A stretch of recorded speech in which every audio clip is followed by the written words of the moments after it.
Welcome to that spiritual, actual, factual answers to questions you're asking. You find them inside you, recite you, reciting the records. Akashic, we laughing, we drafting the passion through vary. It's time for that comedy, dramedy, all of the fanciest, catchiest acronyms. Listeners, listen, we traveling. Consciousness is always unraveling. The reading you're having is mapping you back to your natural habitat. Abracadabra, it's magicless, passing it. To top it off, the host, all the classiest. Now, what were you asking for? All of the answers? What? All the answers.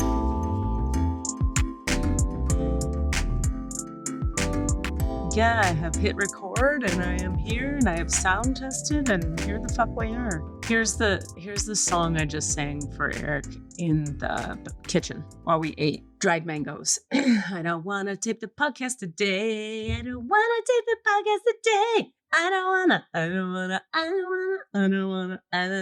tape the podcast today. And I could just go forever. Right. I understand that feeling. I've been there. I feel that about a lot of things a lot of the time. But is it like, okay, so for me, I've been swimming every day, which I'm very proud of. Like, yeah, fuck yeah, swim every day because there's a swimming pool in the complex of the place that I'm staying while I'm working on the show. And every day I'm like, I want to fucking go swimming today. Of course, the second I'm in the water, I don't want to be doing anything but that. It's the process of getting into doing it.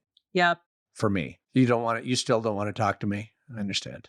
Sometimes. It's not you. It's not you at all, actually. But no, sometimes I a million times feel that way about exercise. Yeah. Every time. I'm like, nah, I don't want to do this. Except sometimes lately I have been like, let's go. I'm going. I can't wait. I do Orange Theory and yoga. Anyway, it's been fun. I've been liking it. And swimming is so great. But I totally relate to that with regard to exercise. I regularly. And teaching, I'm often like, teach. And then the second I'm teaching, I'm like, that's so good. Yeah, you're teaching. All right, here's my morning. I'm just going to, if you'll appreciate this, lying in bed. I'd woken up way too early and then gone back to sleep and was just kind of lying around half asleep, half in bed. My phone pinged, which it often does when I have a calendar listing. It'll give me 10 minutes warning for something. And it was a client thing. And I'm like, oh, this is one of those. There's this problem with the scheduling program. Doesn't matter. It's not interesting. But often I've been getting clients and then having to send them back to our scheduling person to officially schedule them. They've been automatically scheduling with me, which they're not supposed to. And this was one of those. And I was like, oh,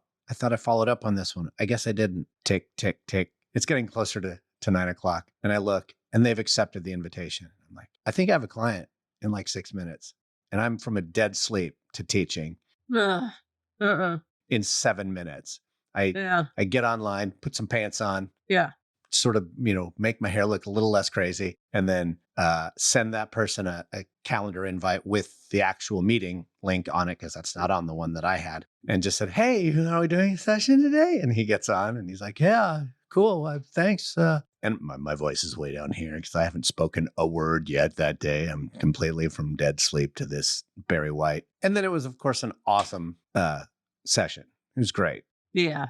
And in a sense, it was almost better because I didn't have time to go, I don't want to do this. I was just like, I'm doing this. Yeah. Yeah. I always from sleep to doing it. I kind of prefer that, frankly. Yeah. You know what's funny on that front? Oh my God, burp. I, as you probably know, hate. Oh, wait, let me decide what you hate. No, I don't know. Doing things super early in the morning. I'm not a person yet. Oh. I'm not alive. I'm not a person. I hate it. Like I don't see clients till 11. And I'll like run errands in the morning, but I can't like do things I'm paid to do. I don't like to do it in the morning. Anyway, except for something that I don't mind doing early AF. I don't like the waking up, but I will do it is standardized patient jobs. That I'm like, yeah, I'll get up and I'll go over there and I'll put the fake boobs on and I'll put a fake pregnant belly on and I'll pretend to be mad at doctors. You don't mind getting up early for that? It's so odd.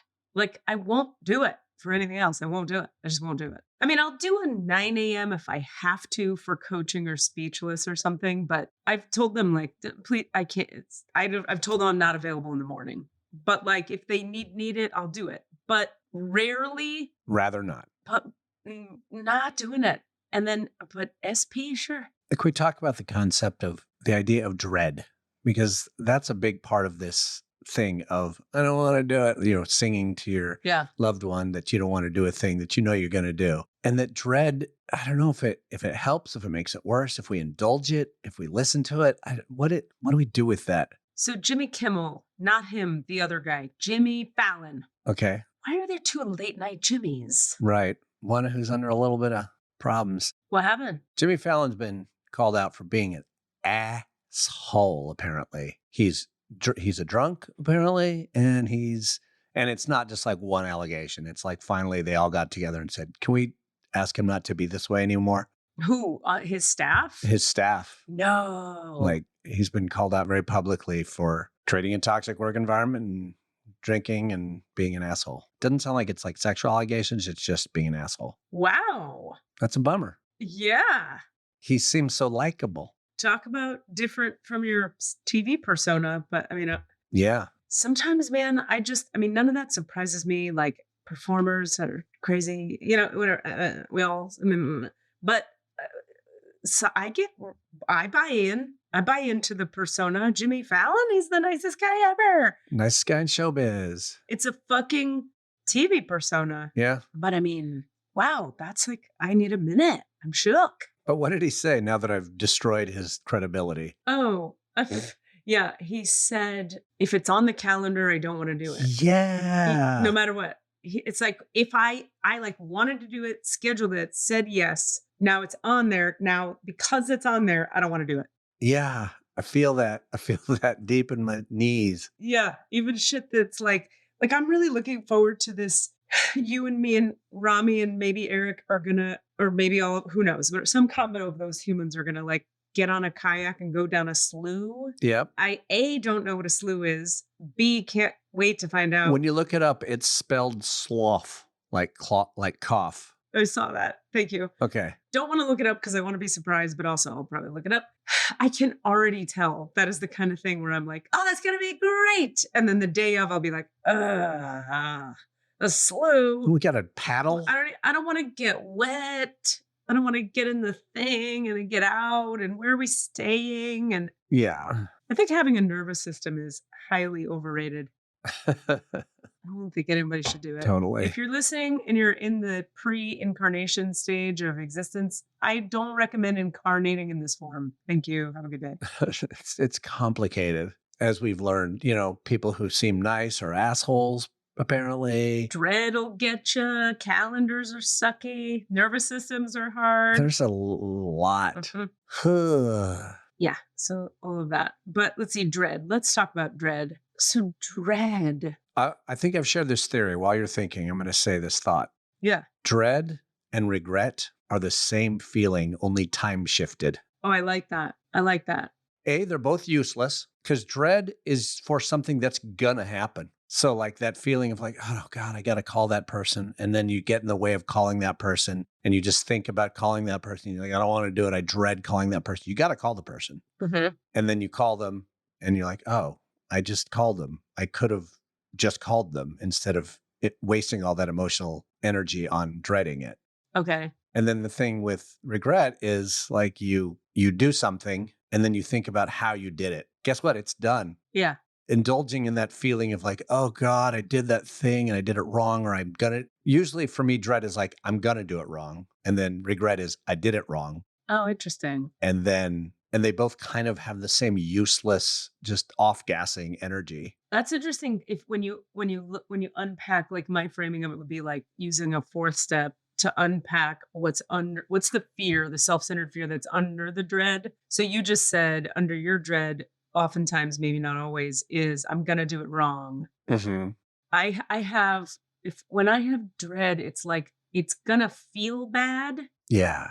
I'm going to have feelings I don't want to feel, or I'm going to fail and get rejected. Mm. And so what I tend to do is coach myself about dread. So I'll drop into like, well, what am I afraid is going to happen? And depending on the thing, like usually with clients or teaching or coaching, it's what if I don't have what they need, or I don't say a thing that's useful? And then I drop into my belly, and because fear is like you come up and don't breathe fully, So I drop my energy down into my belly, breathe fully, and go like, well, what is my actual experience been of this stuff? And I remind myself, like 9 times out of 10, they ask you a question and you have a response. Also, you have a protocol that you follow. So you have tools. And the very worst thing that could happen is you have to say to them, I don't know. Let me find out. And so once I've sort of taken myself through reality, the anxiety lessens because I'm connected to my breath, which calms me. And then I'm in touch with reality, which is I have all these tools. And the worst thing that could happen is that I have to say, like, I'm not sure I'll get back to you. So then I'm like, okay. Yeah. But I do have to take myself through that sometimes. Yeah. And I mean, having said that, and also even reflecting on what I just said about a useless feeling, and that's an old thought. That's a thought from before a lot of our conversations around, like, there are no useless feelings. Like, that's the whole point of the feeling is like you said, get under it. What's underneath that? What's behind that? But rather than just swimming in this generic idea of dread. Yeah. That's kind of useless. Yeah. If you just stayed there. Yeah. If you just go, I'm dreading it. And then it becomes 9 o'clock and you got to do it anyway. Well, I just had a shitty 10 minutes leading up to 9 o'clock. Yeah. That's the useless part. But if you use that time to go like, what the fuck? Why am I dreading this? What's underneath that? What's the real feeling? Yeah. Like the feeling is always trying to show us something. Yeah. It's just, I like that.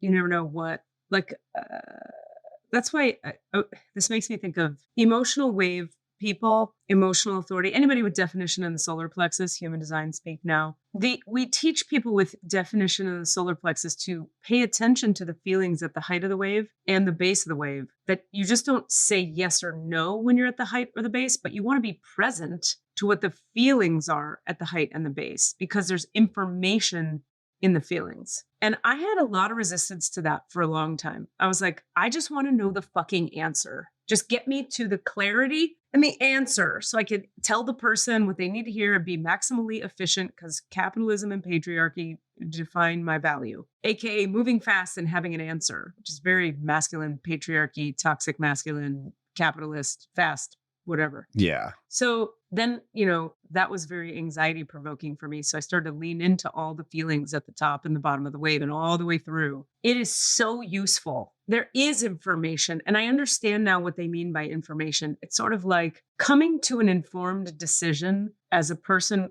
whose authority is the emotional center involves integrating awareness on both sides of the spectrum of the thing. That's true for anyone. Coming to an informed decision, you want to be integrating all sides of it. You don't want to just go like, ignore that, choose this. You want to go like, okay, there's this, and then there's this other thing. And given both of these things, now what? That's like informed, integrated choice making, as opposed to like, I don't like the height of the wave, or I don't like the bottom of the wave, so I'll just choose the middle one because that makes sense. And it's not this. If I don't choose the bottom, I'll choose the top. Or if I don't choose the top, I'll choose the middle. Like, that's just compulsion. That's not an integrated, holistic, true, I've taken it all in, I've synthesized it decision. I have such a concrete example that I'm currently experiencing. Okay. And I'm also emotional center, solar plexus authority. An opportunity came up to go to Costa Rica. Wait a minute. You don't have sacral authority? You have emotional authority? I think I'm looking at mine. Yeah, my authority is solar plexus emotional. Huh. Okay. Somehow I forgot that. Yeah. Okay. Go ahead. Yeah, I had to double check. That's why I was looking at my phone. I was like, wait a minute. Is that really true? Yes. Okay. And so there's a lot in this, but I'll try and be brief with the story. The opportunity came up and I was like, oh, now what felt good was that immediately I was able to have a response of, let me think about that. Yeah. That's very different than Cass 2 years ago. Tell me more. Different how? Oh, I don't know if I can. I have, money, whatever. I'm not sure. Am I allowed to? Do I have to check with anybody else? I see. Am I all the fucking bullshit? Yep. Rather than being able to just immediately have a yes. Really, what it is having a yes. Being able to just go, yeah. And I can also decide further along whether that's true or not, but I was able to at least almost immediately sort of embrace the yes of it. Then I started to look at plane tickets because it's around Christmas time. Okay. Nightmare. Double, triple the price. Wow. To get for round trip tickets. It could be like $400 to $500 if I went any other time of year. Instead, it'll be like $1,600, and I'm not as excited about that thought. So I'm aware that I'm having the emotional wave. Right. Because it's not really in my head. That's different also. Like, I can see the head thoughts happening. Oh, numbers, money, things like that. But I'm noticing where I'm going, yeah, I can go and I can afford it. Let's do it. Fuck yeah. I don't want to spend that much money. That doesn't feel good. Oh, I don't like how that feels. It doesn't, the balance is not as. That's the wave. Yeah, the wave of like, it doesn't feel as good to spend that much money to get this result. There's other things I could do with that money that would be fun too. You're on the wave. And it won't feel good to do the thing if I've spent that much money to do it. Blah, blah, blah. Wave. So back. And so. Yes. Rock on. Look at you getting it. Yeah. And so I'm noting the fucking wave instead of doing it all in my head, which is what I have done always in the past. Calculation, ask for advice, make a spreadsheet, Sure. which I'm still doing, but noting that it's that's also like helpful. Yes, that's what the brain is for. Yeah. Calculation spreadsheet is good to do. You want to know how the numbers are. But then what they'd say in human design is cool. That's just another piece of information informing the wave. Yes. Thank you. So I haven't decided. Right now it feels probably not going to go, but because it interferes with another plan that I had also made and would like to do. So it's kind of a win-win. That's cool. What's the thing? What's the thing? The trip. What thing? Oh, it's a friend of Rami and mine has already made all the arrangements for this great place to stay in this remote place in Costa Rica. And oh, wow. Super cool. The fact that this person's a great planner. They're like probably a 5, they're like done all the research and they're amazing. And they're a biologist. So we're going to see all the best flora and fauna, on this trip. Wow. That's neat. So then Rami got asked to go, and then Rami asked me to go. And I was like, that sounds great. Yeah. I see. Yep. And that's what we do too, is they say we oftentimes say yes because we're excited because it's the height of the wave. It's the first reaction. Or we often say no. Yeah. Because we're at the bottom of the wave at our first reaction. And then you just, then you ride it. I'm so happy for you. You're seeing it. I'm seeing it. Yeah. It's nice. And then the other part of that, the sort of more therapy ended of things, the growth part of things, is noticing where I'm making a decision based on what I think other people should think I should do. Sure. That's your thing. That's my thing. But just noticing it instead and just going, oh, now you're thinking this person's going to say, spend that money. Right. Well, what do you think? Awareness. Do you want to spend that money? That's right. This is called awareness. Yeah. I'm so happy for you. You're killing it. Thank you. That's amazing. Just wanted to share my concrete example of emotional wave processing. Yeah, fuck yeah. And so what human design would say is we don't make a move until you land at the thing that has a feeling of, yeah, I'm going to do that. Or, nah. Or, no, I'm not going to do that. Right. Not, yeah, or no. Yeah. Oh my God, I'm excited for you. That's very cool. Rock on. Thanks. That's how I've been with this whole staging business since I thought of the idea, or since I responded to the experience of blah, blah, blah, and was like, I could do that. I've really been up and down for a couple of years on this one. Yours is the longest emotional wave in history. Well, it's like I want people to hear that, because some smaller decisions, you'll go like a trip, you go up and down for a couple weeks, maybe, or a month, or a couple months even, or a couple hours. But when it's something huge, like starting a business and committing to it, a business is a big commitment. There's a lot to it. I rode the wave for about 3 years. Yeah. And I would recommend that to people with emotional authority, particularly with something like a business. Can you describe did you have a feeling when it finally landed that it was going forward? Was it more of a, I think I'm going to do this? Yeah, it's okay. It went like, oh, this is how I should do it. This is the answer. Because let's see, the questions started with, I think I shared this before, that I built that healing center in Mancos, Colorado. Yeah. Then realized the only thing I enjoyed about having a healing center was having designed it and then having art gallery showings in there, like being an art dealer. And then I learned I have the channel of the art dealer from my throat to my G center, which was like, whoa, that's a trip. So when I thought about how much I enjoyed designing the space, I started to look into, well, shit, maybe I want to be a designer now. Like, should I go to design school? So I looked into a lot of programs and I started to study it. And I kept being like, this is like, I don't want this education or need this education. Like, I'd like to know some of these things, but I don't want to invest that much money and that much time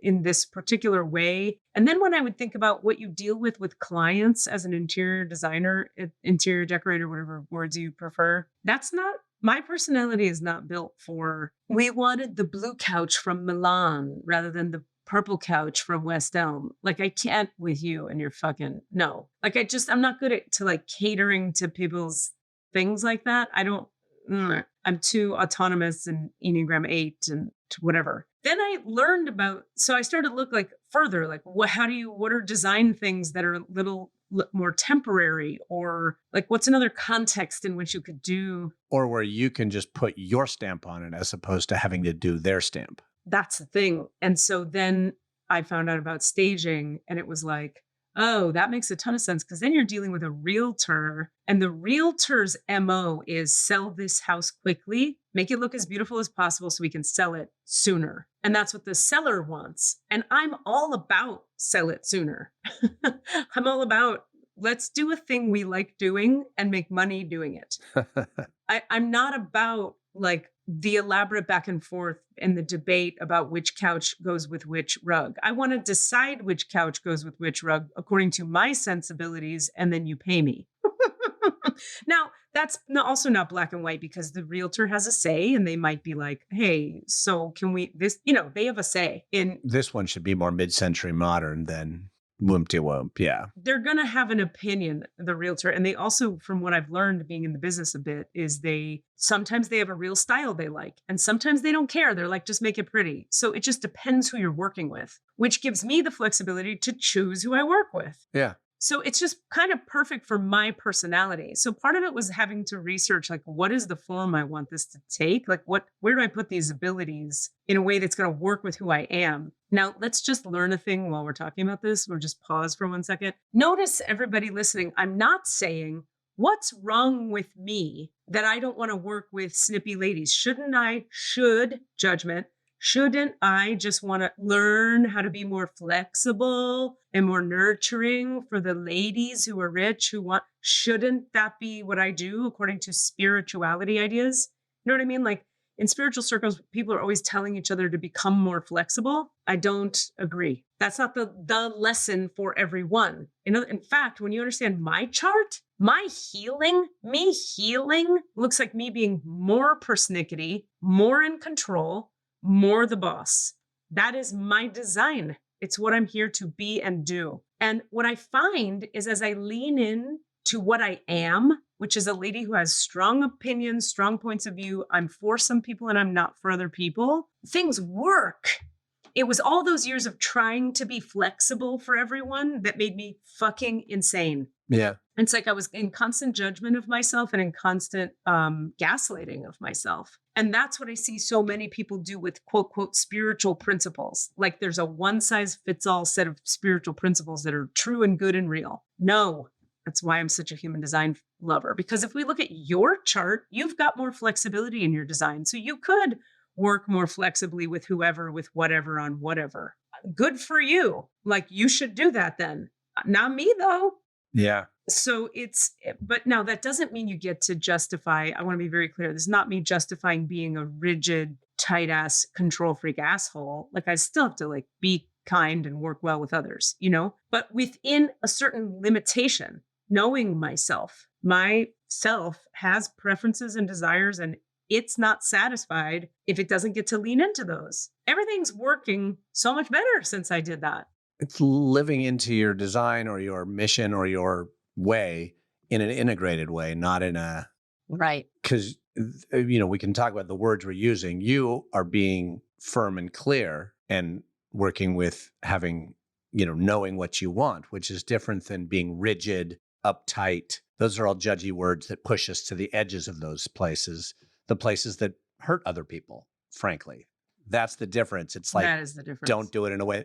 Don't be wishy-washy in a way that hurts other people. If you need to make a decision and you won't because you're being too kind and then people get hurt because of that, you fucked up. Yep. Yeah. Yep. It's, or maybe not you fucked up, but even like, that's not going to work as well. Yeah. It's not the best use of your superpowers.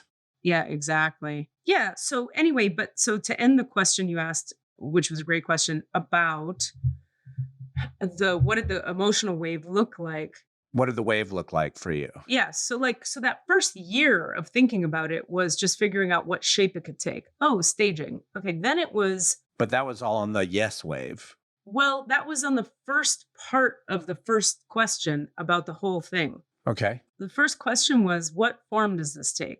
Like, I want to do this. What form though? And so there was first the yes on design, and then it was like no on design because these people I don't want to deal with. But then it was like, but yes on design. But then it was like, well, which part of design? So getting more information about other places I could put those talents and abilities, that I knew I had to get more information because I listened to yes design, height of the wave, no dealing with rich people who are going to be mad at me if it's the fabric they didn't want or whatever, So I had to listen to both ends to learn like, well, I still want to do design, just not that kind. So that put me in the middle to realize, okay, yes, I still want to do designy things, but what shape now? Now I'm at a new question. What shape of this design? So then when I found staging, I was a big yes to it immediately, but I was in a location that wasn't right for me. So I kept being like, something is, I'm just kind of no to now or no. And then I figured out, the no is, I don't want to do this here. Then I moved to Florida. This is when I was in New York. And I thought, I do want to do it in Florida. But then I learned about the market in Florida. Nope, the market wasn't right in Northern Florida to do that business. So when I got here to California, back to California, which my hairdresser the other day said to me the most insightful thing. I told her during COVID, I went Colorado, New York, Florida. She said, oh, so you made 3 lefts to make a right. I was like, the wisdom of the barber is correct. So true. Anyway, so got to California and everything just clicked in. And there was a sense of like, this is a yes, this is the time, and this is the place. Because all the external components were in place. So the thing I would say I have I'm doing that is to where and when. Yeah. And what I'm also hearing is one of the things that the full experience of the wave can give you is better discernment. Correct. Because rather than being in judgment of any of the pieces, instead you get all the information. Right. So like I could have, to frame that differently, I could have just done it and pushed forward in New York and bought all this furniture that I then had to put in a storage unit, pay for the storage unit, unpack out of the storage unit, transfer that to Florida, do that again, unpack it again, transfer it to California. But when I got to California, it's like I knew I'm staying in California for at least a bunch of years. So it's okay to buy all the stuff because click, click, click, click, yes. But am I like thrilled?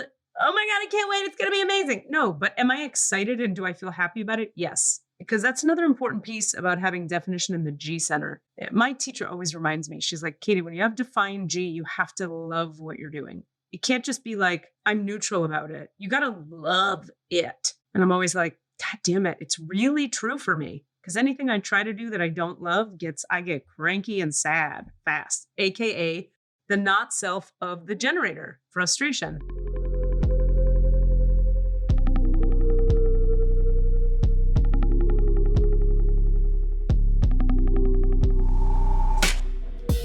Hey, what's up? Rami here. I just came from my Kundalini class, and today we were focusing on the auric body, and it was really cool. And my concept of my aura has always been that it is an energy field around my body that is a little bit out from my body and roughly the shape of my body, but just out from it, But the teacher was talking about the auric field being the shape of a sphere or an egg, and that shape is the most aerodynamic for moving through space and time and the cosmos and everything.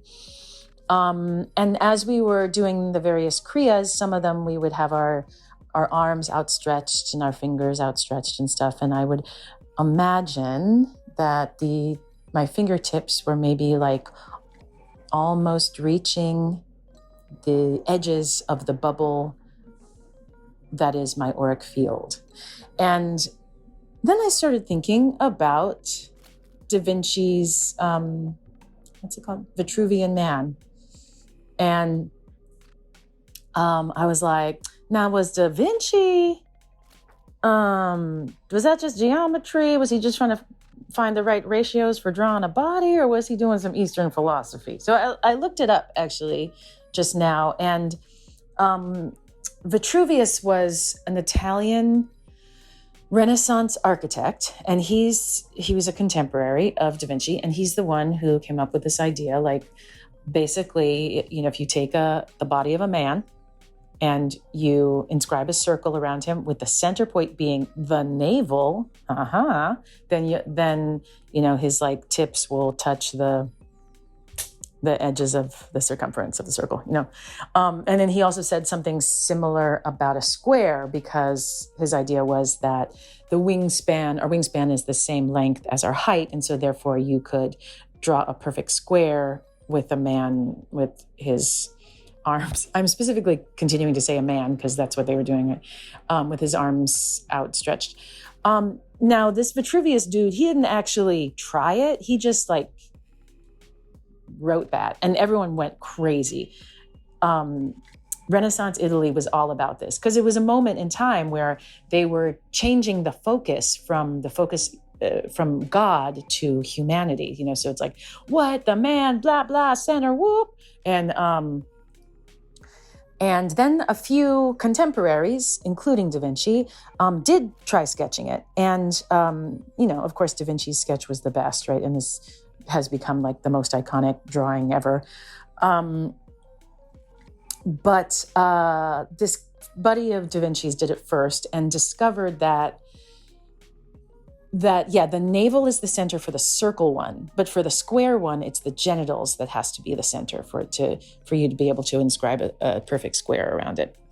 And then Da Vinci went with that, used that same thing. His square had the center point being the genitals, and his circle had the navel being the center point. But Da Vinci also discovered that in order for the tips to touch, the feet and the fingertips to touch the circumference of the circle, so what you do is you take your arms, you spread them out to the sides, and then you lift them a bit so that your arms are at a slight angle up, so that your fingertips are at the same height as the top of your head. So that's the angle for the arms. And then for the legs, you spread your feet, which lowers your body a little to make the geometry correct. And you spread your legs until your legs and the floor form an equilateral triangle. So a triangle with all three sides and all three angles being identical.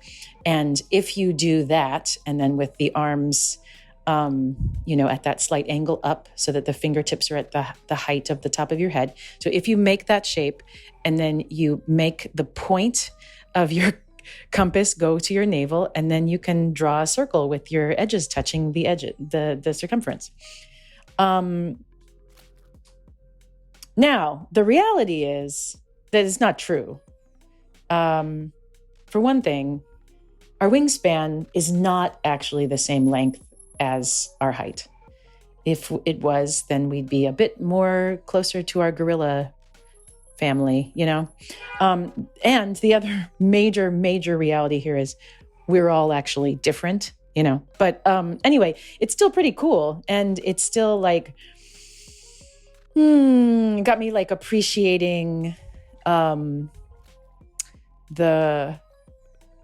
old sciences, the ancient yogic science and the geometry that Da Vinci was working with. If you read if you can read Italian, which I cannot, and you can understand his backward writing style, then you can read all the other calculations he made about the percentages and ratios in order to make a beautiful human male body. That are written on the drawing as well. All right, that's it. Rami's rules. Okay, Dawn's here. Let's let her in. Yeah. I'll try not to talk too much. I love Dawn Troupe so much that I just want to do all the talking. Oh, I want to hear. I don't know Dawn at all, so I'm excited for you to talk. Hello. Dawn Troupe. What's up? Hey, guys. Hi, how's it going? Really good. Good to see you, Cassidy. Hey, Katie. Nice to meet you. Nice to meet you as well. God, I can't believe you guys haven't met. No. And I'm a fan already after looking you up, Katie. Well, thank you. That's a delight. Same to you. I've been researching you all morning. You're a fantastic force of a human mammal. Yeah. Back at you. And I'm all about the healing. So, and being in a space, Cassidy is always one who, when you're working with him, leads you towards healing. Oh, that's nice. Don't make me cry. No crying in baseball. Well, there's crying on this show all the There's fucking crying time. here. We There's cry a crying here lot about on this show. I've done a lot of crying on this show. Oh, yeah. I'll say about Dawn, you can blush. But so first I said, guess who's going to be on the show on Monday? I was talking to Rami, and Rami started to be like, let me try and guess. And I said, okay, here's the one clue. I've always been in love with this person. Oh my God.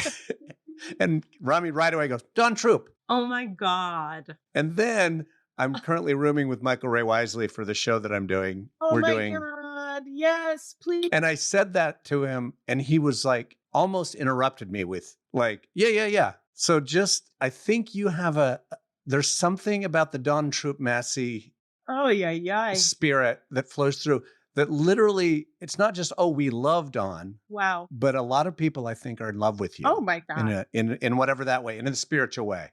Yeah. I think it's like souls that are connected and know one another. That's so sweet. Who just fall in line. Yeah. You fall in line with your truth instead of like protecting it. Yeah. Yeah, but also, don't you think there are some people who like lots and lots of humans fall in line with them? Like you might be one of those people who like lots of people, whether they're in your tribe or not, or just like you. I can see that. I feel like that about some people.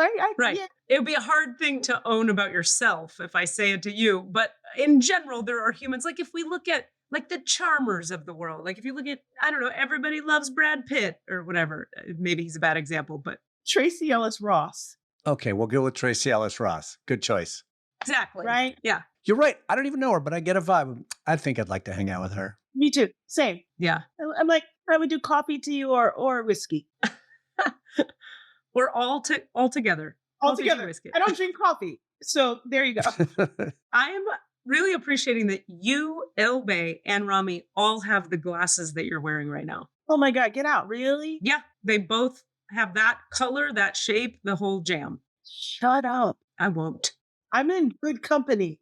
You really are. Don't you dare shut up. Top flight company right there. Wow. These are peepers, you guys. They were really cheap. And what's really funny about it, I can't even say this anymore, but I never wore glasses. Mm-hmm. And I have to wear them to see you guys on the screen. Welcome to our middle age. Not that I'm telling anybody how old you are. I have no idea and nobody needs to know. That's up to you. Yeah, it's happening. It's all real. So just for the listeners, listeners who might not know Dawn, actor extraordinaire, singer. Very extraordinaire. Actor, singer, extraordinaire, living in Philadelphia. Thank you. I love it, Katie. Come on. I love it. It's kind of like, what's the word game where you fill in the yeah. Oh, where you fill in the Mad Libs. Thank you. Mad Libs. Yeah. Living in Philly, I have such a love affair with Philly. Why, Katie? Why? Love. Rami took me there. Actually, first I was living in the Hudson Valley. We were just talking about it. And Rami was, of course, in Brooklyn. And we went together to Philly. God, why did we go? I think to visit their friend. And Allison. Maybe we saw Allison and maybe saw a show or something. Philly has this vibe to me of being down to earth, diverse, lively, creative. It's a big enough city but it's not too big. Right. It's a small enough city where you're like, oh, I saw that same guy again, but like you don't have to see him every day. It's like a nice size that it's like not too big, not too small, diverse enough for me, artsy enough for me, but not like too much. Right. I don't know, I just feel like it's a really good size. Add on affordable. Oh. Still, yeah. Really? Wow. Oh, we just cat out of the bag, but you know. I know I really shouldn't let it out, but we left Brooklyn, living in California, and Brooklyn is, I didn't want to leave. Yeah. But it's so freaking expensive. Dude, I know. And also Philly, you can get to any audition you're going to in Manhattan just as easy as Jersey. I go work all the time. Isn't that amazing? Why do people not talk about that more? I don't know. It's funny, Katie, I looked it up before I moved, and there were people who were commuting. They were doing it like on a regular basis, like daily for shows on Broadway. That's a lot. And I was like, that's a lot. So like taking the train daily. But here's the deal. I left California, grew up, born and raised. Oh. Well, for many reasons, but one of the big issues, I sat in traffic for 2.5 hours in the morning and 2.5 hours in the evening. Hard pass. Hard. All set. Teaching all day, theater at night, and then 2.5 hours still before I get to bed. No, put a gun in my mouth. Thank you. Yes. So I literally was like spiritually dying. So yeah. Which, were you up here or were you in LA or both? I was in NorCal. Okay. Northern California. Oh yeah. Yeah. Okay, so that's how you guys know each other. Tell me more about you guys' connection. What's the deal? So I'm in love with, it's ironic that Cassidy says he's in love with me, because I fell in love with both he and Rami years and years and years ago. At the Willows.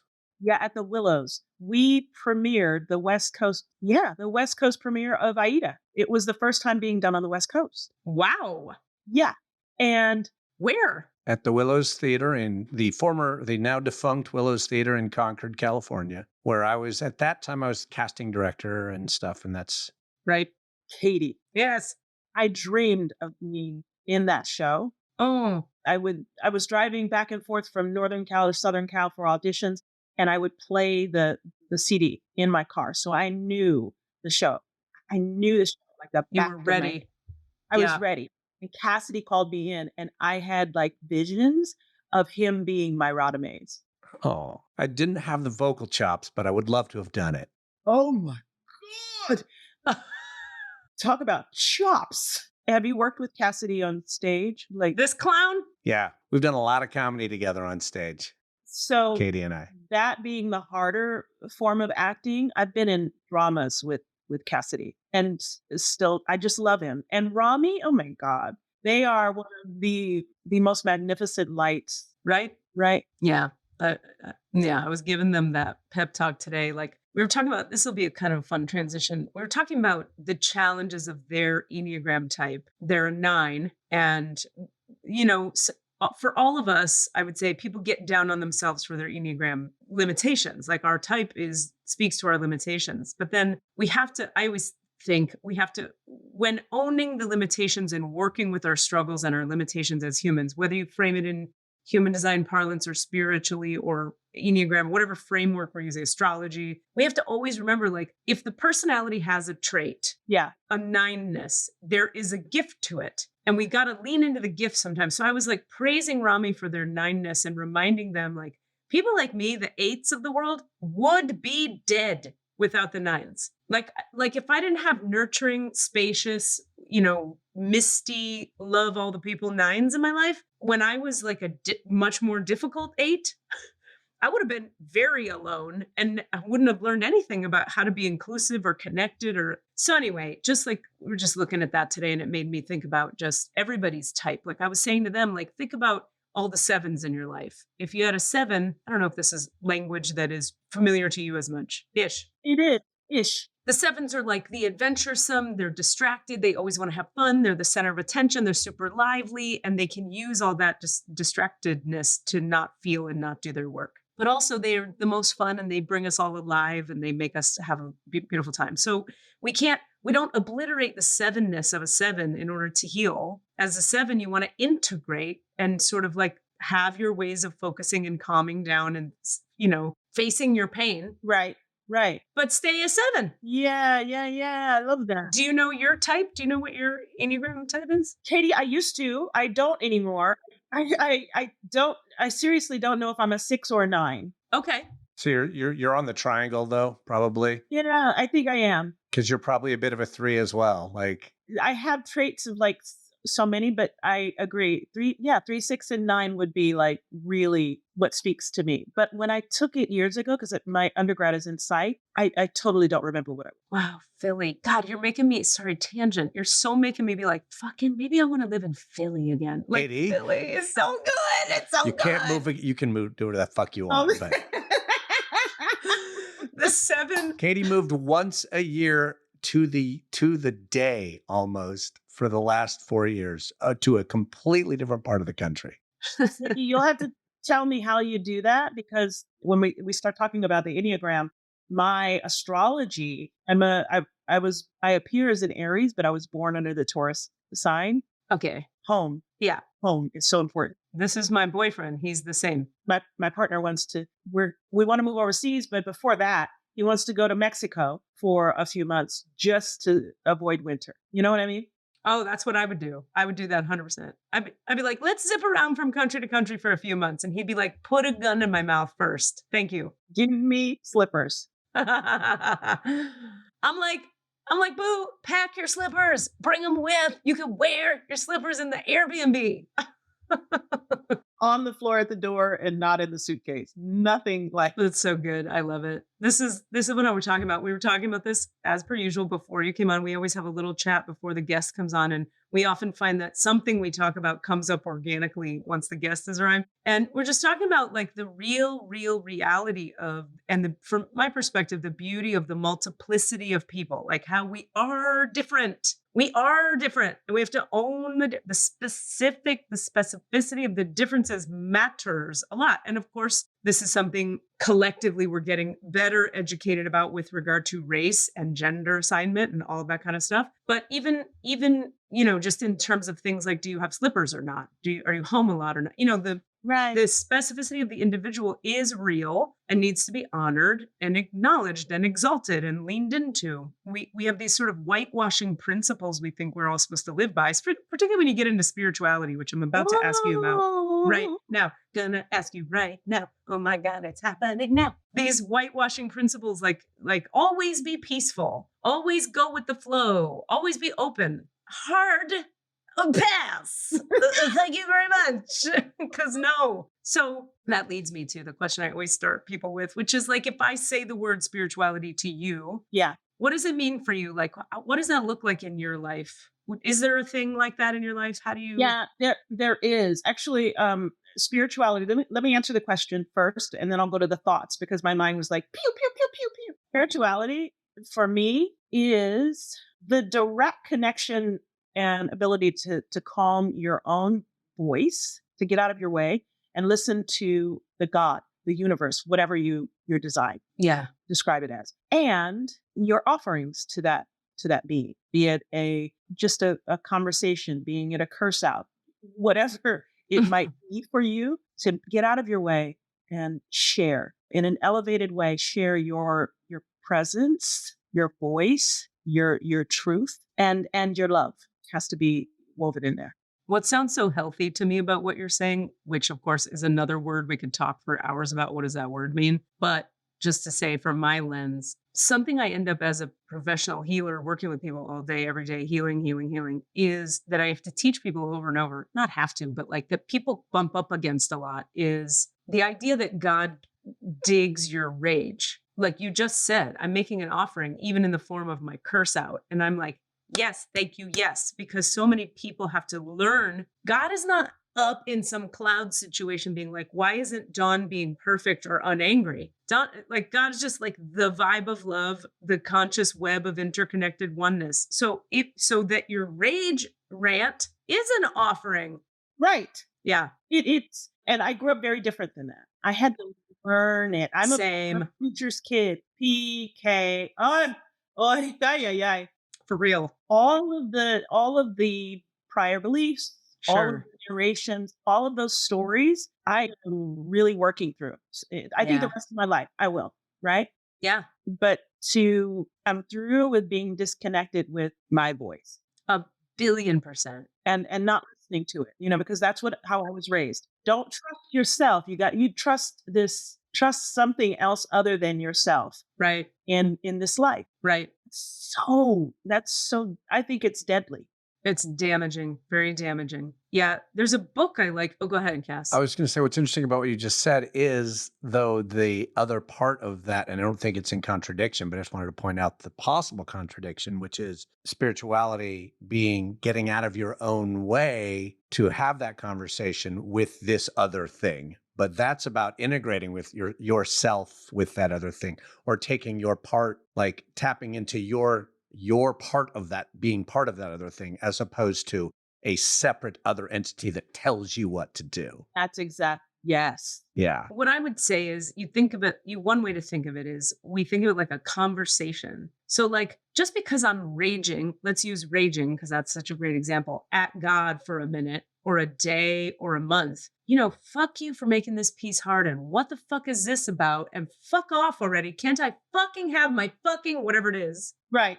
God is there going, I know, baby. I know, baby. I love you so much. Keep going. What else you got? And then at the end of it, just like in a conversation between humans, at the end of my rant, because it's there loving my heart, no matter what my heart's going through, because it loved me through it, by the end, I'm kind of like, oh, I'm not mad anymore. Right. So now I'm going to make a choice that's not based in rage because you loved me through my rage. Come on. I don't have to not have my rage. The idea is not to act out in my rage toward other humans. There you go. That's it. In the midst of it, right? I completely agree with that. And what it does when you sit in those moments, whatever it is, it can be the toxic positivity is also. Ugh. Tell me about it. Right? Yes. That can distract you from really being present in what's happening. 100%. Yep. And there was a study, I believe Harvard did it. I wish I could think of the doctor's name, but about letting emotions move through you as you are experiencing them rather than denying them, because the minute you deny them, they become tenets in your mind, body, and soul. And this is what we were just talking about. And I do these 3-card spreads twice a week it's online. And today's thing was each card, it's the past, the present, the future when I do the 3-card spreads. And each card was that. It was like the past, like you've been holding on to your emotions. Don't do that. Let them out. Now you have to feel sad. Let it out. And the third one, if it's now that you've let it out, you can move to the next thing. But humans like to think we can bypass it somehow. And toxic positivity is our new favorite cultural way to bypass. Fucking good vibes only pillows.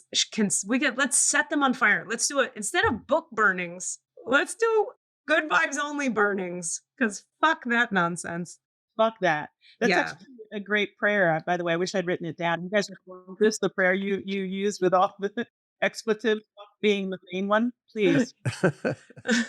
Yeah. So spirituality for you is very, it sounds like it's pretty central. It's a pretty big part of your life, and you're working through moving away from the old dissociate from your feelings version of it, preacher's kid, God knows better than you, don't trust yourself, into the more integrated me and don't trust your femininity. Right.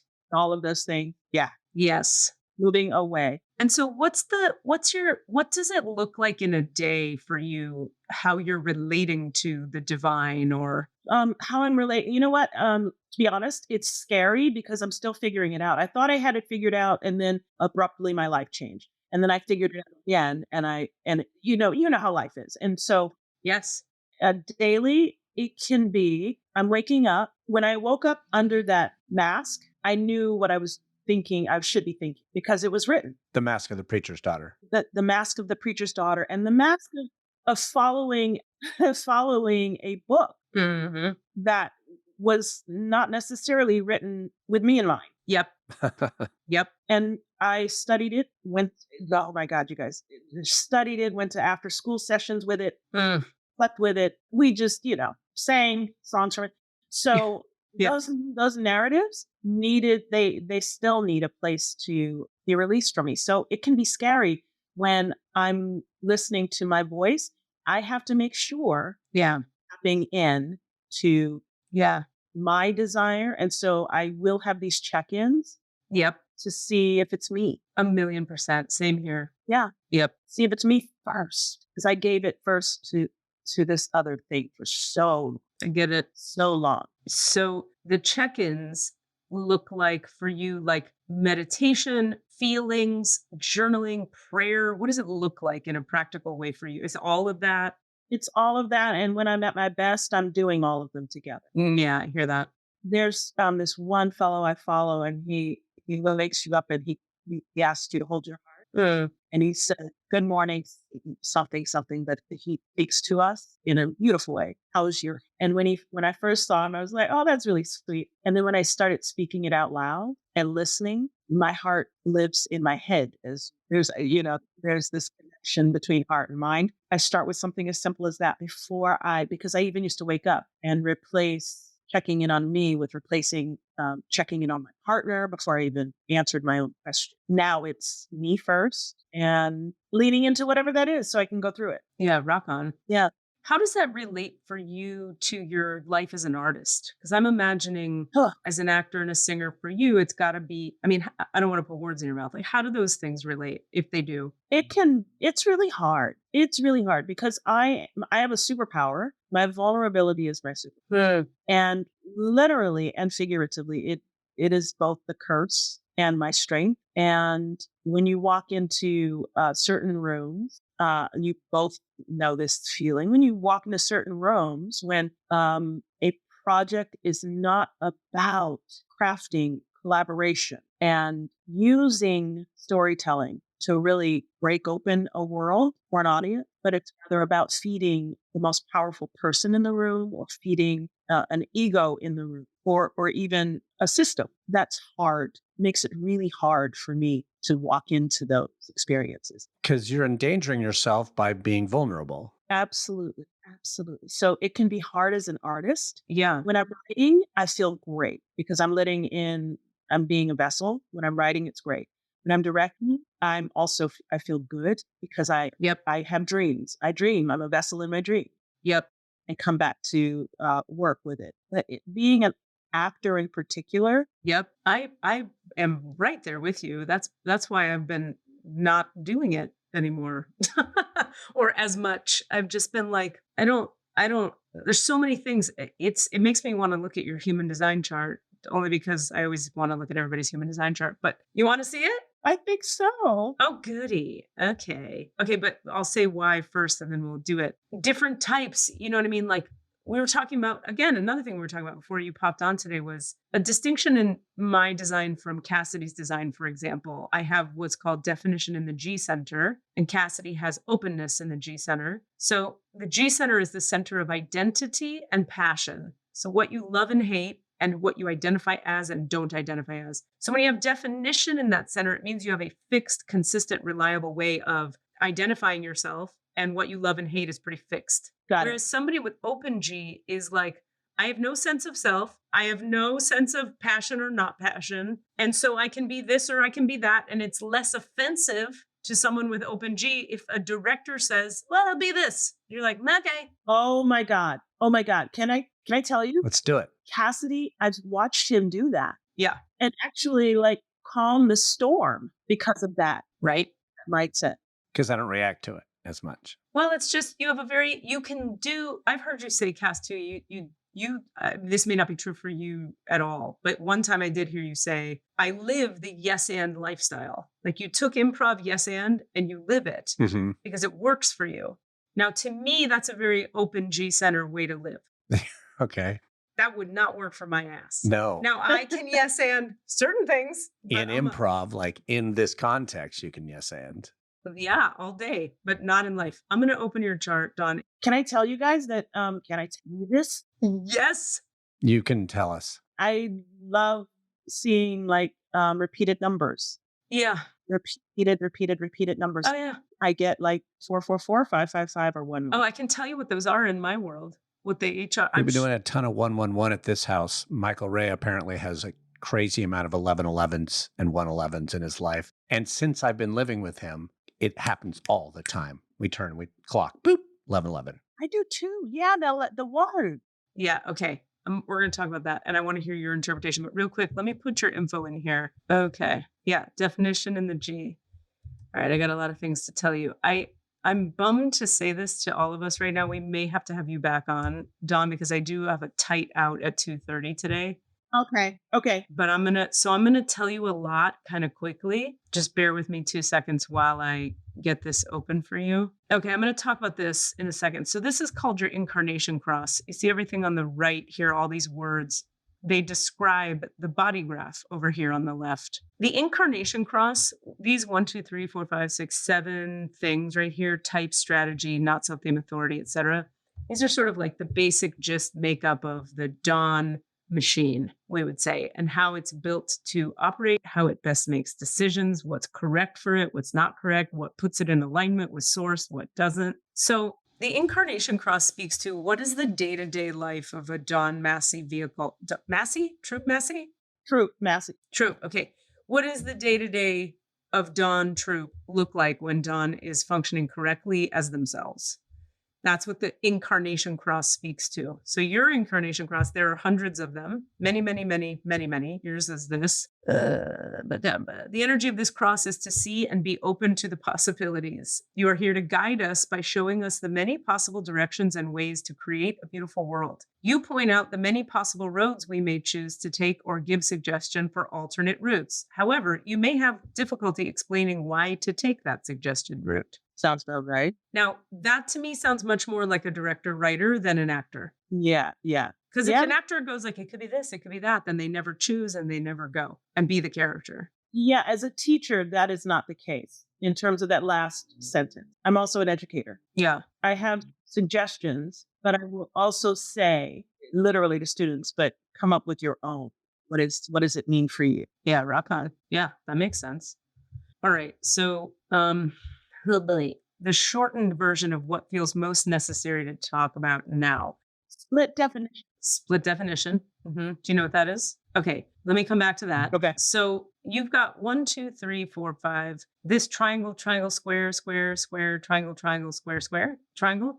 These are called centers in the body. According to human design, we used to be 7-centered beings. Chakras, 7 chakras. Then we evolved into 9-centered beings. And this is them pictured here. So instead of 7 chakras, we have 9 centers, according to human design. Got it. Where you have a center that is colored in is called a defined center. Where you are defined is where you are fixed, consistent, and reliable. Like there is Don Troupe-ness everywhere you see a color in this chart. In these centers here, the ego, the spleen, the root, and the solar plexus, however, you have no color there.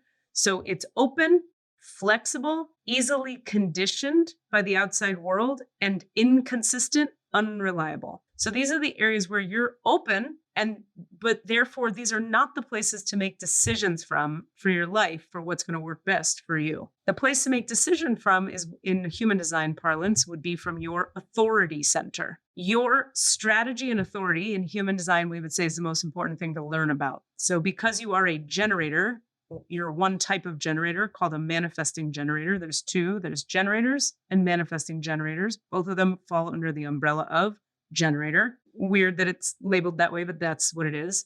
Both types of generators, every generator you meet, their strategy in life is to respond to life, and their authority is going to be unique to them. So in your case, you have what's called sacral authority. That's this guy right here, the gut center, we could say, this motor right here. Yeah. So when you ask a generator with sacral authority how they best make decisions that put them in alignment with universal flow, we would say you would listen to your sacral motor, which speaks with only 3 sounds. It's a simpler center to follow, but not always easy. Simpler, but not always easy, right? Sacral motors will either say, or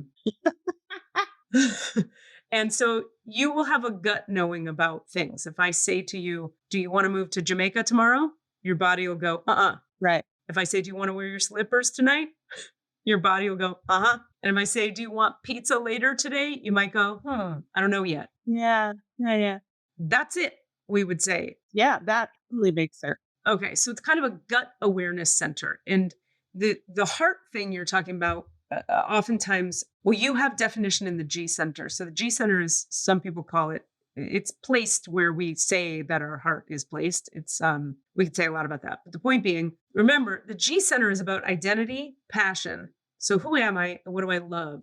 And who am I and what do I hate? So your G center, as a defined G center person like yourself, is quite relevant to your decision making. You're not, with a defined G, going to want to do just any old anything and make the best of it. Right. Nope. G center defined as someone who needs to go, I don't want to do the thing unless it feels like me and I love it. Yep. So if you find yourself doing anything where you're like dragging yourself through a process that doesn't feel like you and you don't love it, you can be assured that you are out of alignment. alignment and you were functioning from what we would call the not self or the conditioned mind. Right. Or the cultural conditioning, whatever you like. Right. Okay. The sacral motor thing can be really helpful to understand because it really simplifies things, particularly in your case when you have definition in the head and ajna. So what this means is having definition up in your head means you're going to have a talky, thinky mind that is very interested in only what it's interested in. It has fixed, reliable, consistent things it likes to think about, and it has fixed, reliable, consistent ways of thinking. All of that is very useful to everyone else in your life, not useful to you. So your mind, when defined like this, neither Cass or I happen to have this thing, but just to say about how different people can be. When you have definition in the head and the ajna, it's meant to be used for others. So all that calculating you can do and all that way you like to think, very, very practical, probably a lot in your teaching. I'm sure it comes up in teaching, very, very practical. But if you try to turn it in on yourself and make decisions from it, you're going to get lost and confused. Just like you were saying, by the way, I want to acknowledge you clearly already have a sense of this because when we started talking, you were like, I'm going to answer with how I feel because I heard my mind and my mind had a million thoughts, but I'm going to tell you how I felt. Very smart. She's already on it. So we would say in human design, all that's relevant for you in terms of you making decisions for your personal life would be to follow strategy and authority, which in your case is life is happening and you're responding to it by listening to that gut knowing that says, or and that's it. Such a simplistic way of thinking about it. And I it's so funny. My gut tells me the truth all the time. Literally, I get sick if I'm not listening. 1,000,000%. Same here. 1,000 billion %. Now, something else that's interesting. So let's look at the split definition. What does that mean? You'll notice this defined center is connected to this defined center by this little black line here. And then this defined center is connected all the way down to this guy by this red line. Yeah. So this was what we would call an island of definition. The sacral motor is connected to the throat, which is connected to the G. However, this little island here is not connected to this little island. You'll notice that your head and ajna are connected by this guy. Yep. But they're disconnected from this whole nugget. Yeah. That's split definition. So what that means is split definition people can sometimes feel like they themselves are two cats in a bag. There's my head and everything it's doing, and then there's everything below my throat. And they're not quite on the same page all the time. But you will interact with certain people in your life who make you feel what we would call more coherent, where there's a kind of click with certain people where your head and ajna and body and heart and all of it just feels like one connected system. Yeah. Those are people who we would say bridge your split.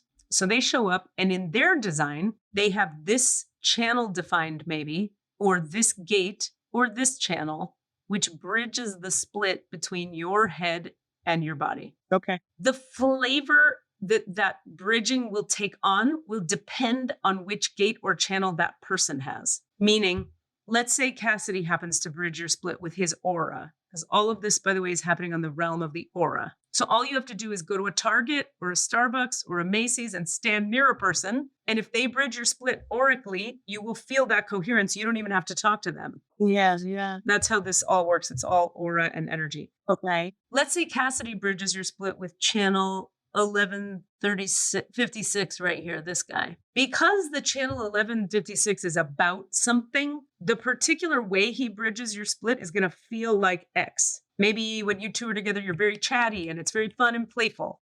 I'm making something up, right? But then you and I hang out by ourselves and I happen to bridge your split over here because I have this channel. Now you and you're going to feel coherent in my presence because I bridge your split, but maybe it's like a mellow, meditative, we do walks in nature together because of the type of way that I bridge your split. So that thing that happens for people where you're just like, wow, I feel more complete when this person is around. You can start to notice the kind of completion that they bring you. If that makes any sense. It does make sense. Okay. So split definition people, we say, anytime you're having trouble connecting the parts of yourself or feeling like I can't get clear on this decision, it can be very helpful to just literally physically put your body near other bodies because somebody in a crowd is going to bridge your split in a way that makes you feel coherent. And that will help me even tap into connecting. It'll connect all the parts. Yeah. Because sometimes, you need the calculator of the mind, particularly in your case, to process what the fuck is going on. We would still say at the end of the day, just follow that sacral, and you're good. Right? Another thing I will tell you that should be helpful for a manifesting generator such as yourself is useful questions are, does this make me feel more like me? And do I actually have energy for this? Not, should I do it? Is it a good idea? Is it logical? Yes, Katie. Yes. Because should I do it? Is it logical? Is it good? That's functions of the mind. And remember, this mind here is only job is to help other people. Right. For you, the answer is, do I have energy for it? Which is down here in the sacromotor. But for real, do I have energy for it? Exactly. And does it make me feel more like me? Who am I to myself is the central question for the generator. And the sacromotor is what helps you answer it. Because what you have energy for is who you are as a generator. Yeah. This is so interesting because I feel that when I was younger, I had a very distinct fight between selves. I believe it. Because of what was crammed in, Of course. And now I very much so I'm led by, is this right for me? And I will say, oh my God, Cassidy, your voice again in my experience.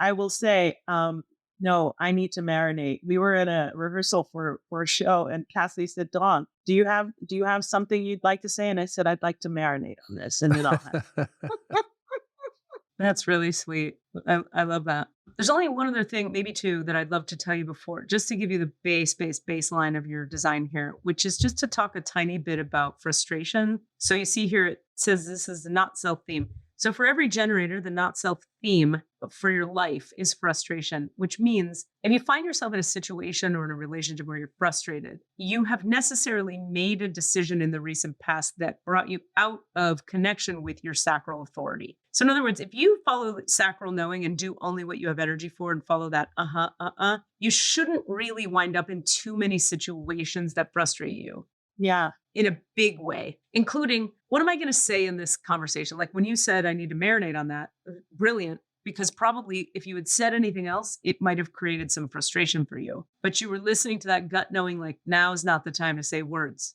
Yeah. Yeah. Right. And so how do we know when we're, as generators, not out of alignment? How do we know when we're doing well, we're in alignment, we're living correctly as ourselves? We would say you feel satisfied. Now, notice it's not blissful, happy, joyous, all of which are feelings you will feel in life, and hooray for pursuing those feelings.